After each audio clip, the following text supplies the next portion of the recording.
নমস্কার বন্ধুরা, সুপ্রিয়া রান্নাঘরে আবার একটা নতুন পর্বে তোমাদের সকলকে স্বাগত। আজকে ইঁচড় দিয়ে সম্পূর্ণ নিরামিষ একটা দুর্দান্ত রেসিপি আমি তোমাদের সাথে শেয়ার করব। এইভাবে ইঁচড় রান্না করে খেয়ে দেখো, খেতে এতটাই টেস্টি হবে যে মাছ মাংস খাওয়ার কথা ভুলেই যাবে। তাহলে চলো বন্ধুরা, দেখে নেওয়া যাক আজকের রেসিপিটা কিভাবে বানানো হয়।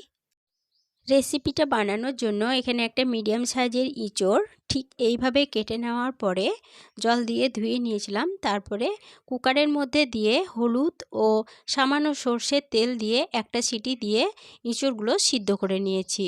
আর এখানে আমি আমার রান্নার প্রয়োজন মতো একটা মিডিয়াম সাইজের ইঁচড় রান্না করছি, তবে তোমরা তোমাদের রান্নার প্রয়োজন অনুযায়ী ইঁচড়ের পরিমাণ বাড়িয়ে বা কমিয়ে নিতে পারো।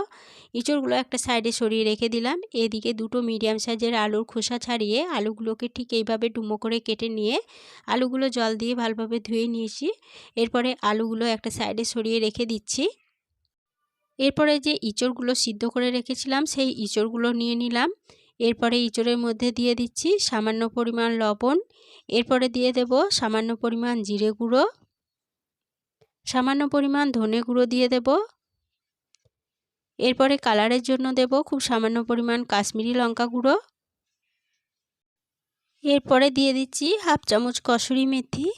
এরপরে দিয়ে দেব, এখানে আমি একটা পেস্ট বানিয়ে রেখেছিলাম, আর পেস্টের মধ্যে কি কি দিয়ে পেস্টটা বানিয়েছি সেটা আমি তোমাদেরকে পরে দেখিয়ে দিচ্ছি। এরপরে দিয়ে দেব 2 চা চামচ টক দই। এরপরে দিয়ে দেব 1 টেবিল চামচ বেসন। এবার এই সমস্ত উপকরণ হাত দিয়ে মেখে নেব। হাত দিয়ে মেখে নেওয়ার পরে এইভাবে পাত্রটা ধরে একটু নাড়িয়ে দিচ্ছি যাতে সমস্ত উপকরণ খুব ভালোভাবে মেখে নেওয়া হয়ে যায়। সমস্ত উপকরণ ভালোভাবে মেখে নেওয়া হয়ে গেছে। এরপরে ইঁচড়গুলো একটা সাইডে সরিয়ে রেখে দিচ্ছি। এরপরে গ্যাসের ওভেনে একটা কড়াই বসিয়ে গ্যাসটা অন করে কড়াইয়ের মধ্যে দিয়ে দিচ্ছি 2 চামচ সর্ষের তেল।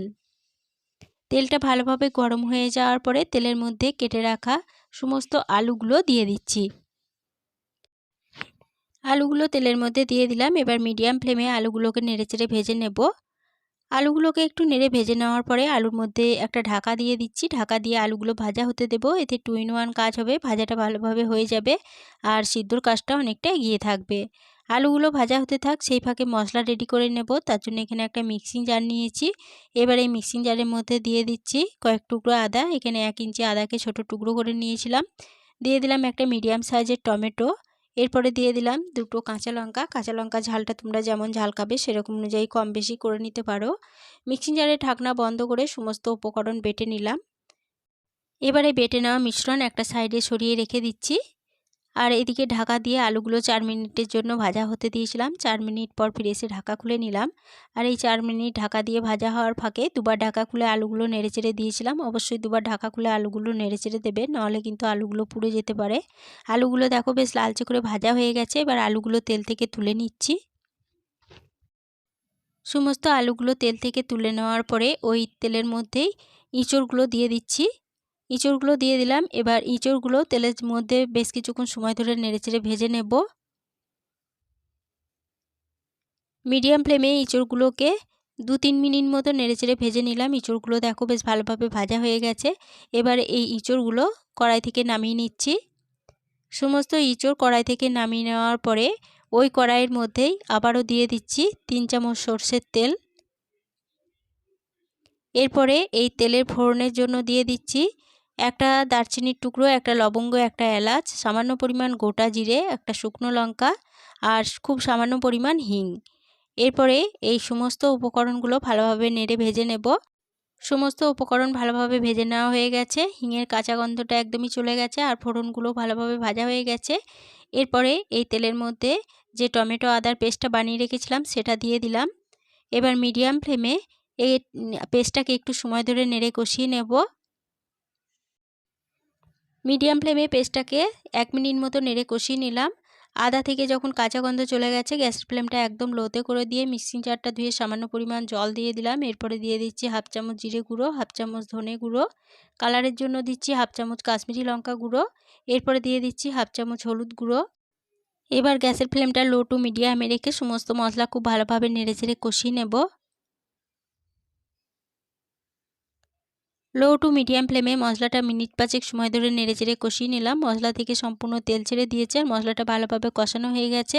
এবার এই মশলার মধ্যে ভেজে তুলে রাখা আলুগুলো দিয়ে দিলাম। এবার আলুগুলো মশলার সাথে একটু নেড়ে কষিয়ে নিচ্ছি। মশলার সাথে আলুগুলোকে একটু নেড়ে কষিয়ে নেওয়ার পরে এর মধ্যে দিয়ে দিচ্ছি পরিমাণ মতো জল।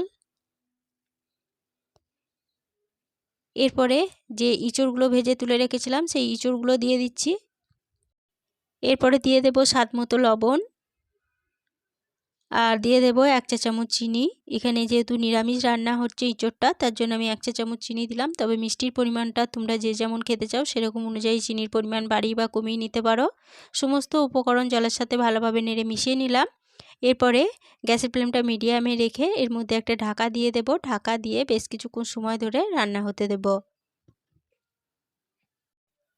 ঢাকা দিয়ে মিডিয়াম ফ্লেমে তরকারি 5 মিনিট রান্না হতে দিয়েছিলাম। 5 মিনিট পর ফিরে এসে ঢাকা খুলে নিলাম। ঢাকাটা খুলে নেওয়ার পরে তরকারিটা একবার ভালোভাবে নেড়েচেড়ে নিয়ে তরকারির আলুগুলো ভালোভাবে সিদ্ধ হয়েছে কিনা এবার চেক করে নেব। তরকারির আলুগুলো দেখো খুব ভালোভাবে সিদ্ধ হয়ে গেছে। এবার এই তরকারির মধ্যে দিয়ে দেব সামান্য পরিমাণ গরম মশলার গুঁড়ো, 1 চা চামচ গাওয়া ঘি। এবার ঘি ও গরম মশলার গুঁড়ো তরকারির সাথে ভালোভাবে নেড়ে মিশিয়ে নিয়ে গ্যাসের ফ্লেমটা বন্ধ করে দিয়ে ঢাকা দিয়ে তরকারিটা আরও 5 মিনিটের জন্য স্ট্যান্ডিং টাইমে রেখে দিয়েছিলাম। 5 মিনিট পর ফিরে এসে ঢাকা খুলে নিলাম। ইঁচড় আলুর তরকারি পরিবেশনের জন্য একদম রেডি হয়ে গেছে। আজকে রেসিপি প্রথম থেকে শেষ অবধি দেখার জন্য তোমাদেরকে অসংখ্য ধন্যবাদ। রেসিপিটা ভালো লেগে থাকলে প্লিজ লাইক কমেন্টে সকলের সাথে শেয়ার করে দিতে ভুলো না। নতুন বন্ধু হয়ে থাকলে চ্যানেলটা সাবস্ক্রাইব করে পাশে থেকো। আজকের রেসিপিটা এই পর্যন্তই ছিল। ফিরে আসবো আবার নতুন কোনো রেসিপি নিয়ে।